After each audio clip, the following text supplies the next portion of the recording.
उस आदमी ने जरा भी नहीं सोचा था कि सिर्फ ट्रेन में जोर जोर से चिल्लाने की वजह से उसकी ऐसी सजा मिलेगी। ट्रेन के गार्ड ने बेरहमी से उसकी कपड़े फाड़ दिए, फिर उसकी गर्दन में एक मौत की उलटी गिनती वाला टाइमर टांग दिया। इसके बाद उसने बिना कुछ कहे उसके हाथ में एक स्टील का रिंग लगा दिया और ट्रेन की खिड़की का छोटा दरवाजा खोलकर उसका हाथ बाहर निकाल दिया। अगले ही पल आदमी की दर्दनाक चीख गूंज उठी, लेकिन 3 सेकंड बाद ही वो अचानक शांत हो गया, क्योंकि बाहर का तापमान -100 डिग्री था। उसका हाथ पल भर में जम चुका था। गार्ड ने अपना भारी हथौड़ा तैयार कर लिया और जैसे ही टाइमर खत्म हुआ, हाथ वापस खींच लिया गया। गार्ड ने देखा हाथ पूरी तरह बर्फ बन चुका है। तभी उसने हथौड़ा उठाया और जोरदार वार किया। यह सब देख रहे डिब्बे के गरीब लोग अंदर से सुलग उठे, लेकिन कोई बोल नहीं पाया, क्योंकि अब पृथ्वी बर्फ युग में दाखिल हो चुकी थी।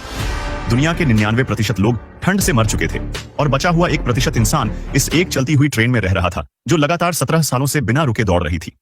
लेकिन इस छोटी सी ट्रेन में भी वर्ग भेद मौजूद था।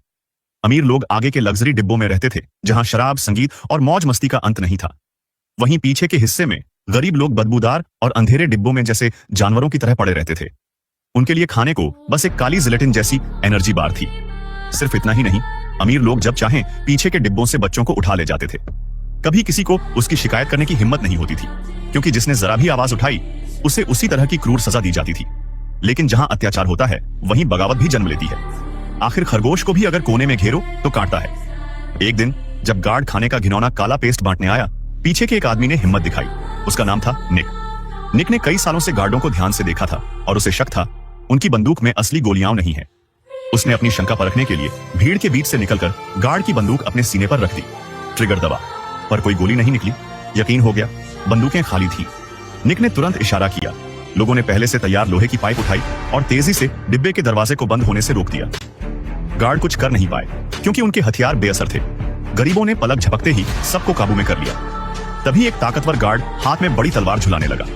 सब डरकर पीछे हटे, लेकिन एक नौजवान अपनी शर्ट उतारकर तेजी से उसकी ओर भागा। एक ही बार में उसने गार्ड का सीना चीर दिया। बगावत शुरू हो चुकी थी।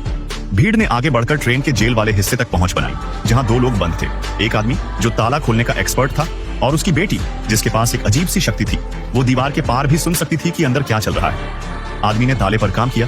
धीरे धीरे दरवाजा खुल गया। कई सालों बाद पहली बार गरीबों ने ट्रेन के उस हिस्से को देखा जहां वो कभी नहीं पहुंचे थे। बाहर की दुनिया की एक झलक देखकर सब हैरान रह गए, लेकिन अब रुकने का वक्त नहीं था। गार्ड कभी भी पहुंच सकते थे। उन्होंने अगला दरवाजा खोला। वो ब्लैक फूड बनाने वाला डिब्बा था। निक ने सोचा, देखे तो सही ये खाना बनता कैसे है। अंदर झांकते ही उसकी रूह कांप गई। वो काला पेस्ट असल में पिसी हुई तिलचट्टों से बन रहा था। निक गुस्से से फट पड़ा, लेकिन तभी लड़की ने कुछ महसूस किया। उसने कहा, गार्ड आ रहे हैं। पर अब बहुत देर हो चुकी थी। अगला दरवाजा खुला।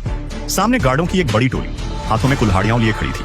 उनमें से एक ने एक मछली का पेट काटा और अपने हथियार को उसके खून में डुबोया, क्योंकि मछली का खून घाव को भरने नहीं देता था।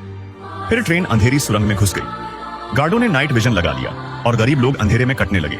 एक एक करके सबका संहार शुरू हुआ। एक अमीर औरत पीछे खड़ी थी। वो इस खूनी खेल को आनंद से देख रही थी, लेकिन तभी निक को एक ख्याल आया। आग! उसने पीछे वालों को चिल्लाकर कहा, आग आगे भेजो। एक एक करके लोगों ने मशाल पास की, और जब रोशनी आखिरकार आगे पहुंची, पूरा डिब्बा चमक उठा। अब गरीबों ने पलटवार किया। युद्ध की दिशा बदल गई। काफी लोगों की जान गई, लेकिन अंत में निक ने उस औरत को पकड़ लिया। जैसे ही ट्रेन सुरंग से बाहर आई, डिब्बे का आधा हिस्सा खून से लाल था। एक बूढ़ा बोला, अब रुक जाओ, आगे मौत है। लेकिन निक नहीं माना। जब तक इंजन नहीं मिलेगा, हम आजाद नहीं होंगे। वो केवल 4 लोगों को लेकर आगे बढ़ गया। बाकी लोगों को पीछे रुकने को कहा। जैसे जैसे वो आगे बढ़े, उन्होंने देखा ट्रेन के अगले हिस्सों में हरे भरे खेत, ताजे फल सब्जियां, मछलियां, मांस, सब कुछ था। अमीरों के बच्चे स्कूल में पढ़ रहे